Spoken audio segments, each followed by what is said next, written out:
Hi, I'm actually not sure if this is still a current event, but I'm seeing so many new articles coming out all the time talking about girl dinner and boy dinner now that I thought I'd just come on here and unpack the whole thing so that we're all in the know. I thought it would fit the theme, fit the vibe of the channel. When I first heard of girl dinner without watching a single video about it, I thought it was going to be another one of those diet culture trends where you show your little cute dainty lettuce salad that you eat before going to bed because you're a dainty cutesy little girl and that's what girl dinner is. And I'm actually glad that that's not what the trend was. At least not at first. I'll be honest, I haven't been a lot on TikTok and I'm actually quite glad that my For You page has been curated to be just either fun or educational stuff. So when the girl dinner videos started popping up, I was only seeing the fun, positive side of the trend, not anything else. But apparently the trend's now diverged to the wrong side of TikTok and there's boy dinner as well. So let's just unpack all of it. So starting from the genesis of girl dinner, the trend started lightly when a girl called Olivia shared a video where she said she watched someone else's video talking about how in medieval Europe people were so poor they could only afford to eat cheese and bread, and she said, guess what, that's my ideal meal. This is my dinner. I call this girl dinner or medieval peasant. The idea behind girl dinner being that it's a meal that girls normally would eat when their boyfriends, their partners, their families aren't home and they just snack on bits and pieces of different foods they have around the house. And thus, girl dinner was born. Before we even start talking about the food, I just want to take a moment to highlight the musical element of the trend. After this original video was posted, it was around 1 or 2 months before another girl shared a video called Girl Dinner where she created a little song. This is my meal. I call this girl dinner. Girl dinner. Girl dinner. Girl dinner. Oh, girl dinner. Toodaloo, you silly goo. So then this became the girl dinner anthem until boy dinner came along and they created the boy dinner song. This is my meal. I call this boy dinner.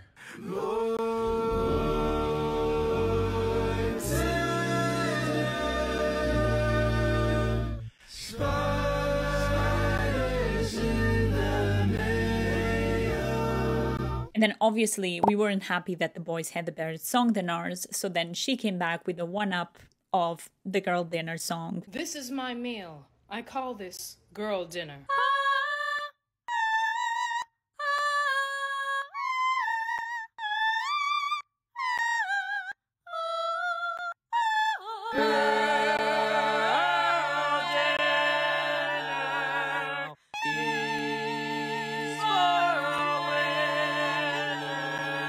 You're a girl, even if you didn't know. You're a girl, even if it doesn't show. You're a girl, you will always be a girl. It's important because the audio is as much part of girl dinner as the food. But anyway, girl dinner was in full force. It was launched, propelled into the TikTok trend sphere, and people started sharing their own versions of their own low effort, sometimes unconventional girl dinners. First of all, before I even start talking about why I think this trend became so big and so many women jumped on it and everyone was bonding over these snacks, I just want to say that the medieval peasant dinner of the original video and some of the earlier versions of girl dinner that started popping up on this trend are something that people in Europe and other parts of the world have been eating for ages, since medieval times maybe. It's like a rebranded charcuterie board, or as they call it in the UK, a picky tea. Call us medieval peasants as much as you want. From my experience, if you have a nice bit of cheese and a nice piece of soft bread at home, us Europeans will make a snack out of it without blinking an eye, any time of the day.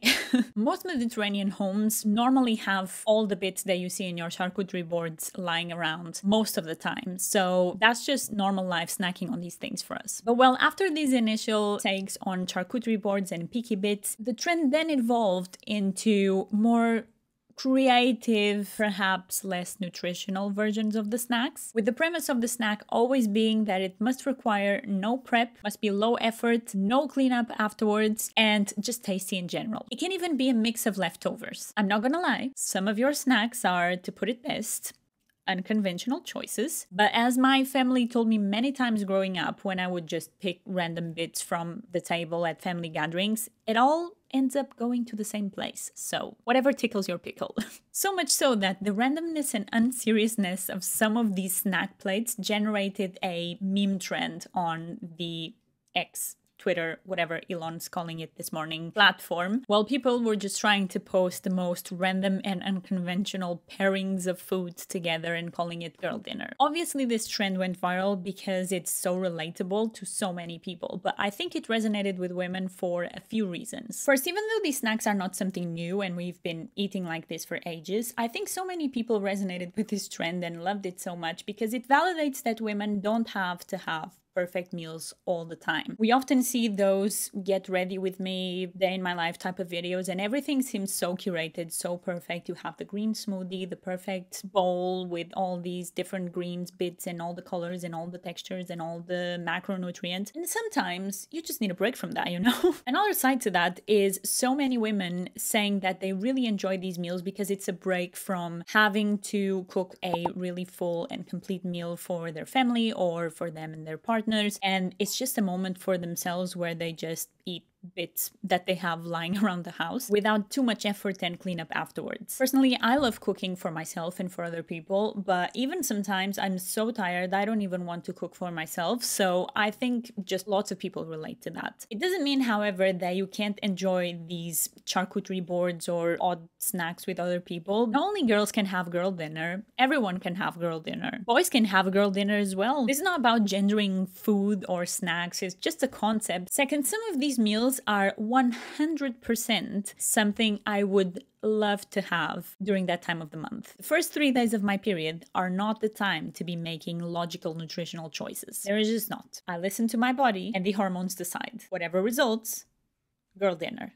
I think there's also an element of nostalgia and sort of trying to cling to your younger self with these meals, because this is something that we all did growing up. I did anyway. I would be home. My parents would not be home. I would have to put something together for myself. And I did not have the knowledge or the skills to make a Jamie Oliver oven meal. Up until this year, I genuinely thought I had invented Aligo. So many days during my teenage years, I was home alone, and out of all the things in the house, I would make instant mashed potatoes and mixed cheese, and I thought I had invented that recipe. At 26 years of age, I found that it's actually a traditional food in France.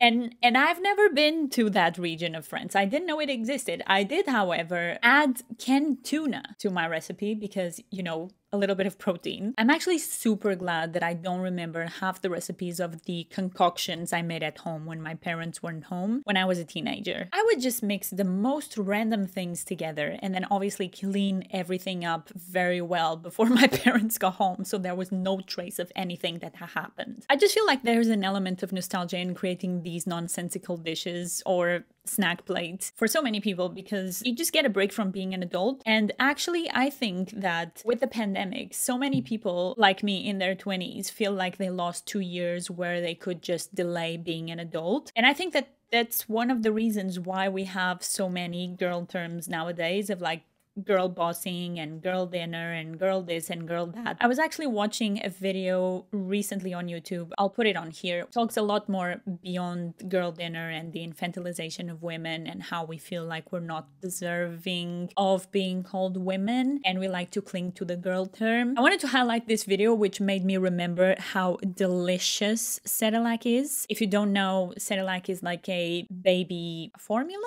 It's baby food. If it weren't so expensive here in the UK, I would be running to the store right now to buy it because it points out that the age range is only a suggestion, and I definitely agree because those 6-month-olds, they are not old enough to appreciate how good that is, but I am. And I don't know, I just relate to so many of these. I mean, like, once in a blue moon, I'm such a good fan of a good bowl of pasta with nothing but butter and cheese. Who's gonna arrest me? But also another important factor to consider with these less curated and perhaps unconventional girl dinners is resources. Unfortunately, so many people don't have access or resources to have full, complete meals, let alone multiple a day. And I hate to be the person to bring up the cost of living crisis, but for so many people nowadays, these snack plates are not the result of laziness, but rather because they can't literally afford anything else. And the charcuterie boards are really expensive to make. So as a reaction to girl dinner, boy dinner came along. It is a different experience, let's say. The reactions to boy dinner are a little bit outside of just the food, in which their rooms are messy, their food's expired. And this is because boy dinner relies heavily on the gendered stereotype of frat boys, in which they're considered lazy and dirty and disorganized and are not expected to either know or care how to make a properly balanced meal. And definitely never to have a single vegetable inside. Girls can have boy dinner, boys can have girl dinner. The distinction is the energy, the experience. To better understand the spirit of girl dinner, I think we have to talk about the difference between girl and boy dinner. Last month, I was in New York living with a friend, and this was one of our girl dinners. We cobbled this all together and called it dinner. So meanwhile, my boyfriend is living alone at home, and one night he sent me a picture of this, and then this. There was nothing else to this meal. It was just this piece of meat. Another one of his meals, which I don't have a picture of, was he would just roast sweet potatoes and eat them. Just roast two and eat it for a meal. I feel like girl dinner, even if it's very low effort, is like a curated little experience. You got different little vibes going on. And then boy dinner is like, how can I get the requisite amount of calories into my body in as simple a form as possible? Of course, the food industry took a hold of this and they wanted their little piece of bread as well. Popeyes came into the mix and released a menu item called Girl Dinner. Naturally, some criticism came from health professionals saying that this trend could potentially be encouraging unhealthy habits because of all the unhealthy foods involved and because they could potentially be glorifying disorderly eating behaviors. When a trend picks up like that, it works well because it falls into the unhealthy, unhealed parts of us that wants to have an excuse to be okay to eat poorly. Many people have also called this trend out for glorifying depression eating. I made a video last year talking about depression and how it affects your appetite, in which people often fall into a cycle of turning to low effort and healthy foods for comfort. And I agree with this concern. I think this is a valid concern. I think everyone agrees that relying on high calorie, high fat, high sugar foods on a frequent basis isn't healthy. And even though I haven't really seen any of these videos directly encourage or promote that these meals are consumed on a frequent basis, I can definitely agree that just because it's a trend now, it can indirectly lead to validating eating this way on a frequent basis or be used as an excuse to do so. And just like any other meal videos, these snack videos, these 10-second snack videos are not a representation of what that person had during the rest of their day, their week, their month, their year. So it's very hard to judge these snacks and these meals by what they are, which is 10 seconds of someone's day that they put together and posted on the internet. I think having a balanced diet all week long and then having cheesy ramen and ice cream for one night of the week is not unhealthy. Having cheesy ramen and ice cream every day of the week, perhaps more unhealthy. And even then, there's so many variables involved, but alas, we don't know and we can't really judge from a 10-second video. Lastly, this became a trend. More than ever, any attempt to try to discern anyone's dietary habits from these videos alone is next to impossible. How do you know that someone didn't just try to come up with the weirdest concoction possible so that they would post the video and it would go viral? Because that's the most likely scenario now. Now, continuing with the concerns regarding this trend, obviously, as any trend does, it reached the not so fun sides of TikTok. And there's concerns about many of the videos in this trend promoting unhealthy or disorderly eating habits on the other side of the spectrum. On some of the videos, people comment and debate whether or not the portion sizes shown in the video are appropriate for a meal or not. But then again, we don't know the circumstances behind the video. We don't know if the person already had a meal before that. We don't know if the person ate something else after that snack. We don't know what they ate during the day. We don't know if the person just wasn't hungry enough that day and they just had that instead of the alternative option of going to bed without eating anything. Which I suppose most people agree that it's always better to eat something than to not eat at all. Again, it's 10-second videos. It's so hard to judge. I agree with the concern concerns that if you take the videos at face value, they may be encouraging or promoting something that may not be completely healthy. And definitely any trend revolving foods can be used and abused by diet culture. It always happens. And the most unfortunate part, which I think is the darkest part of these concerns, is people with eating disorders who don't want to get better. And yes, because not everyone who suffers from an eating disorder wants to get better, they often seek triggers on purpose to fuel their disorder. And the second part to this, and the most complicated part of this, is that people suffering from eating disorders seek the validation of how little they're eating. So trends like these are often breeding grounds for then videos to pop up of people basically showing how little they're eating or that they're not eating anything at all. And then any comments of people saying, you know, that's not a proper meal, that's not enough food, blah, blah, blah. That's what they thrive on. And it's so complicated because these disorders, they're brutal and they're deadly, but they thrive on the validation of how well they're doing in their disorder if you point out to them that they are not eating enough or their portions are very little, etc. So these videos have cropped up. This is the one thing that is not okay to post, is to make videos, whether joking or not, that girl dinner is sleeping through dinner or eating ice or drinking water, because